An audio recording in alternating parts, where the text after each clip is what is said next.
Ingathi ulonwabo lukaSibongile lusekude nokwenzo. Sanibonani molweni ndenamkela kwezaseTV ngesiXhosa. uSibongile-ke uzama ukufunda kuse-Res guys. Uzama ngapha urumza wakhe ubhizi uyajayiva, ivolume ilapha. Uyamcela ukuba makehlise ivolume because uzama ukufunda le module kaMthembu ngoba into eyenzekileyo last time zange uzama amvuse and zange enze kakuhle kwi-test yakhe and uthi uyakhumbula into yoba wena waseta nexesha elirongo kwe-alarm. Yho, wamsusa ke samana uzama esithi nje ungakulingi uzondifaka kwiingxaki zakho mna. Zange ndikubophe mna ndikuthathe ndithi masihambe siye epatini, sasihambe sobayi-2 sivumelene. Ungakulinge futhi uzondifaka kwingxushungxushu yobomi bakho beenkomo zangapha eXhopho. Wena into oyaziyo yile uthi ndiyakuzama apha ndikwenza umntu, wena into ofocuse kuyo zinto zangapha eXhopho. So ungandifaki kwingxaki yakho notata yakho because wena uphilela utata akho. So uSibongile bephoxekile sithi indlela ondibona ngayo naleyo zama. Wathi uzama ewe, ngakulingi undenze kanjalo mna. Qhubeka uphila impilo yakho notata akho, uphilela utata akho because mna ndithi ndiyakuzama. So kubi kunjalo ke guys. Ukwenza yena kwi-office uncokola ke noThabile ke, ufika umphathele ke i-lunch. Uyambuza ke into yoba wenzani ke, kuyancokolwa nje uncokola neento zomsebenzi wethu, kuhlekwana nje ii-questions zemisebenzi. And then ke abe semnikeza le lunch ke ethi uyenze ngokwakhe ke esithi kodwa ithunywe yi-gentleman ethile. Xa seyivula ke uThabile afumanisa into yoba yi-seafood, abesesithi ke u-allergic ke kwi-seafood akayityi. Athi ke ukwenzayo uzawuphisa ngayo, abesesithi ke uThabile ungathi uphise ngayo kodwa ke singahamba thina soyi-2 siye out siyodla i-lunch kwindawo ethile ke. Hayi ke abesevuma ke ukwenzo uba mabahambe ke. So bahambile ke guys, baya kwi-restaurant ethile lapho bafike khona noThabile.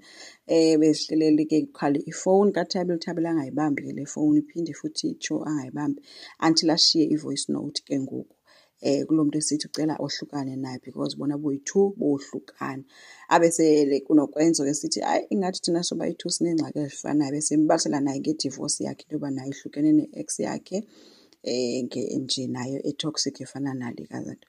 Bese sithi ke welcome to the club. Hayi ke kushaya ucheers ke. So indlela nje abajongana ngayo ke guys noThabile uyabona uba inkulu into ezayo phakathi kwaba bobayi-2 and uSibongile naye ngapha ngulo umphushela le ukwenzo.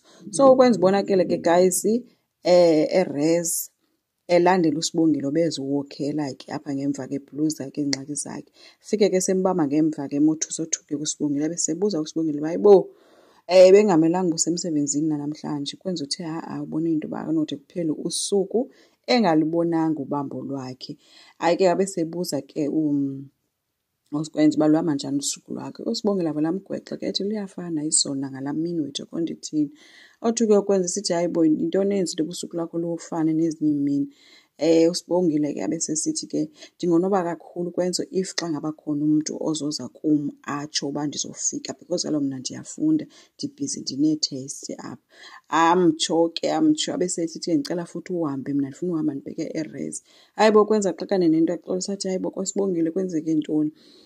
Abesesithi omnye andifuni uphinda ndibizwe ngumthembu mna ndiyahamba. Abesesithi ke ukwenziwa okay ke waxakana nale attitude yakhe. Ambuze ke ngoba okay Sibongile si-right nathi nasobayi-2. uSibongile avela athi andazi, amshiye ke guys eme apho ukwenzo.